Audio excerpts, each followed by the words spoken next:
You wanted the best. You've got the best podcast. The hottest podcast in the world.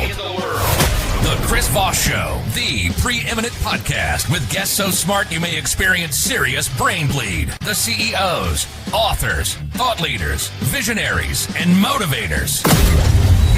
Get ready. Strap yourself in. Keep your hands, arms, and legs inside the vehicle at all times, because you're about to go on a monster education roller coaster with your brain. Now, here's your host, Chris Voss. Hey folks, it's Voss here from thechrisvossshow.com. There you go, ladies and gentlemen. There are ladies, things that makes it official. Welcome to the big show. As always, the Chris Voss Show is a family that loves you, but doesn't judge you, at least not as harshly as the rest of the world. Today, we've got an amazing young lady on the show. We're going to be talking about her wonderful children's book. But in the meantime, I need you to go to goodreads.com/Chris Voss, LinkedIn.com/Chris Voss, Facebook.com/Chris Voss, and YouTube.com/Chris Voss. See us all over the internet and for your friends, families, and relatives. Today, we have an amazing young lady on the show. She's the author of the book called Bushy Tail, The Curious Squirrel, out June 10th, 2022. Welcome to the show, Florence Bullis. How are you? I'm doing well. Just wonderful. Thank you. Thank you. It's wonderful to have you as well on the show and give us a lowdown on everything you do there. Now, you were going through lots of different issues with emotional trauma in your childhood, postpartum depression, when your boys were very young, et cetera, and different things, and some different things that happened to you there, I guess. Give us .coms. Where do you want people to find you on the interwebs? Well, I'm working on a website, and I thought we had it all together, but it just needs something more to happen. So, all right. And it was originally to be called Purposely Curious. I believe that name, .com. That name may have to change. I have to get my grandson expert here. Okay, sounds all right. Sounds good then. So give us a 30,000 overview of what's inside your new book. Well, we have to have a backstory, a little bit of a backstory. I was acquainted with camping and travel trailers because my dad was in the service. When I was 7 years old, he said to Mom, after boot camp, come and bring a trailer with you because there's no place to live, but I want you with me. So Mom and her, she was 5'10" tall, and she had a 42 Chevrolet and what they called a custom-built trailer, 16-foot. Wow. First experience she'd ever had of doing something like this. And she and Grandma's brother's friend and I were on our way to Georgia in this travel trailer. And so this was not unfamiliar to me to be in a type of vehicle like that. Well, on the way, something was passing Mom, and she thought, what darn fool? And it was our trailer had come unhitched. Oh, not only did it pass us on the left, it came in front of us, went over to the right, and went up a little knoll and stopped at a gas station safe. Wow.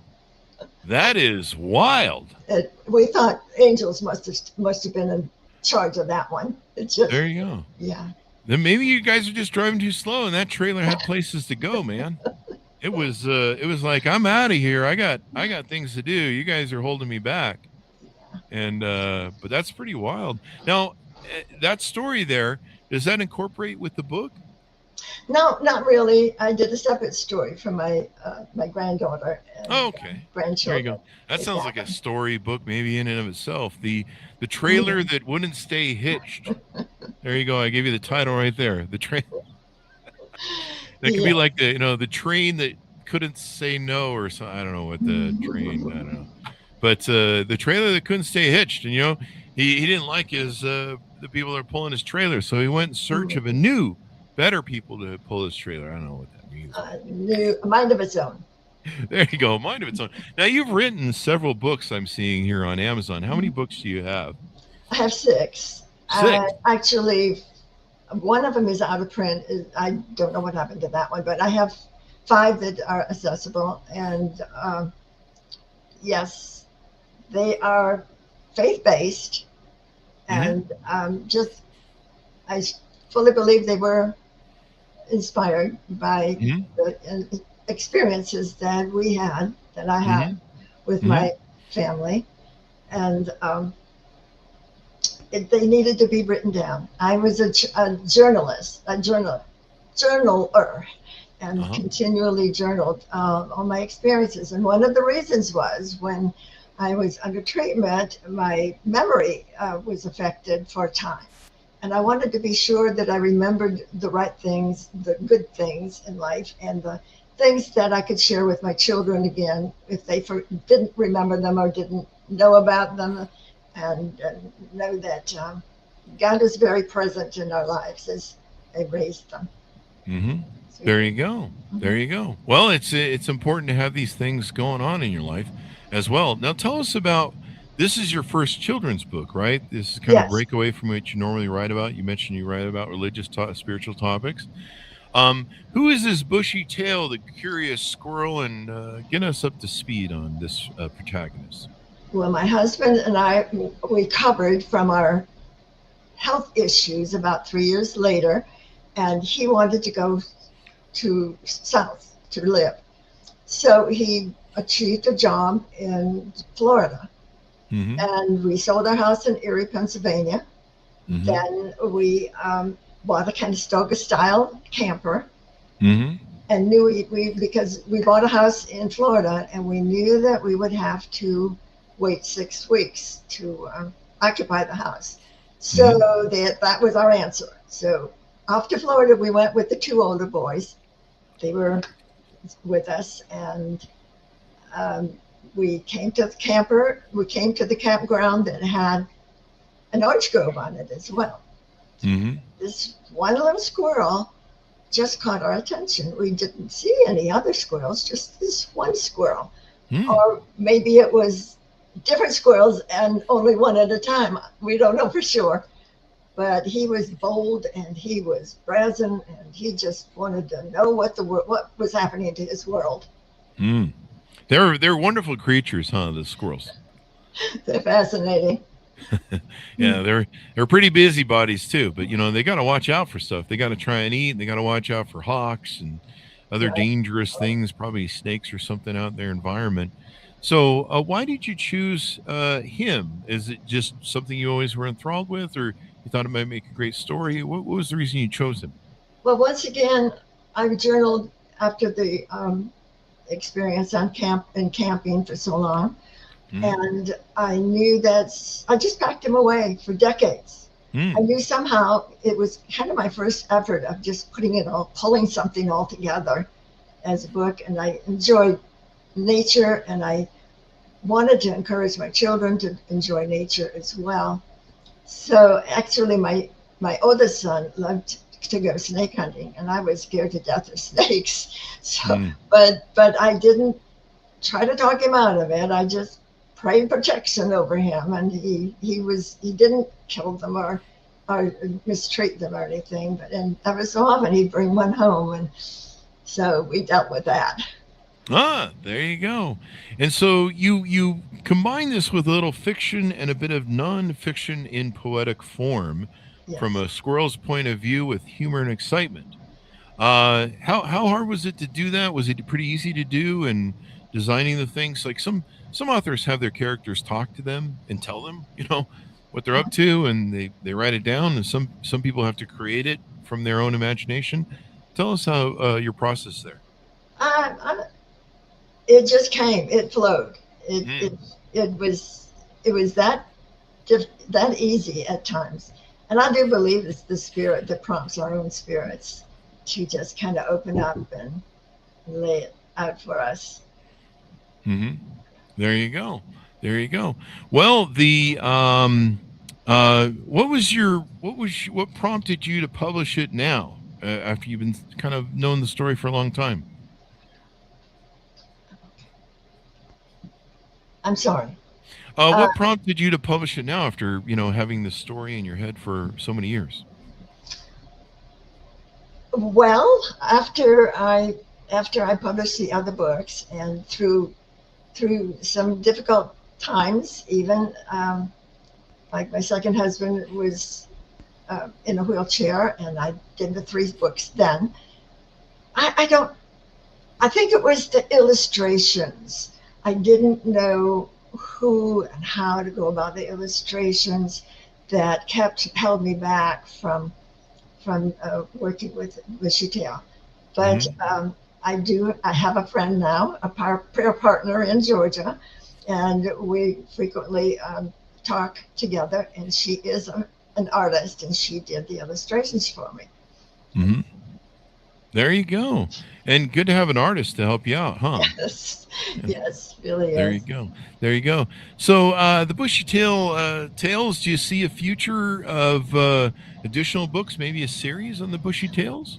Just lately, just as I have been approached to share Bushy Tail on the podcast, it just kind of opened up more, and this more adventures will be a little more faith focused. There you go. Faith focused.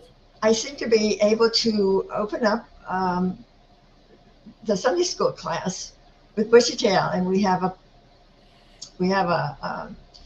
little toy squirrel, and I should have probably got them out, and a hand puppet. So we're working on that to share with the congregation. Yeah, the hand puppet, as it were. The hand puppet. So that would be really interesting. Video, movies. You can probably do an AI movie out of it too. So there you go. What do you hope people come away with when they read the book? And who's it? What age group is it targeted to? I believe it's targeted to 3-year-olds to 8-year-olds. It seems to be within that comprehension, and I believe that. I believe that they will hopefully begin to appreciate a little more nature. And if they don't go camping, that they can go on a nature walk with mom and dad or grandma and grandpa. There you go. I mean, we talk about this a lot on the show. Parents reading to children, giving books to children to read, things that can develop their mind and their imagination, and everything else. Do you want to plug some of the other books you have? You want to give us some of the titles that you have for that?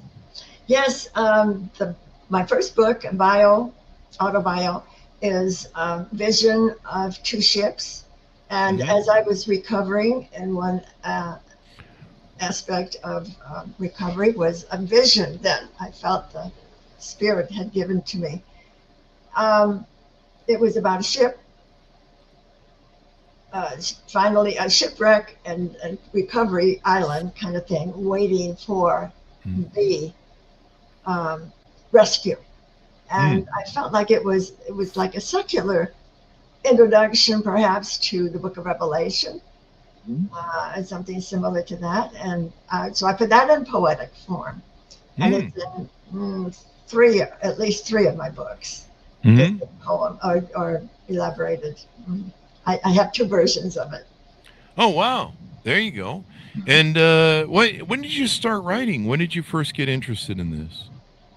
Well, as I said, I was journaling throughout my life. And when my second husband was in the wheelchair and we didn't have the opportunity to go places and do things, and it just seemed, timing-wise, it seemed like the time to get focused and get what was in my heart on paper, what was on my paper, in my journals, in paper too, and start seeing what came up.